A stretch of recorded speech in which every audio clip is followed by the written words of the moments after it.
Hello guys, update lang tayo sa lahat ng na-monetize sa ads on Reels. Ayan. So, kaka-check ko lang nung profile ko kanina. Pero chinek ko sa computer. Na-copyright po lahat ng music ko sa lahat ng Reels ko. Kasi ginagamit ko yung mga no copyright music ni Meta. So, sa lahat po yan ng na-monetize sa ads on Reels. Yung may ads on Reels lang. Yan. I-check nyo po yung mga Reels nyo, lahat ng video nyo na ginamitan nyo ng no copyright music.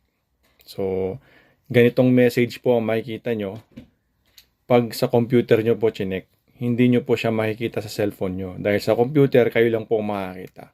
Share nyo po ito sa iba. Ngayon na po, i-share nyo na po para kumalat na. Like, follow, and share.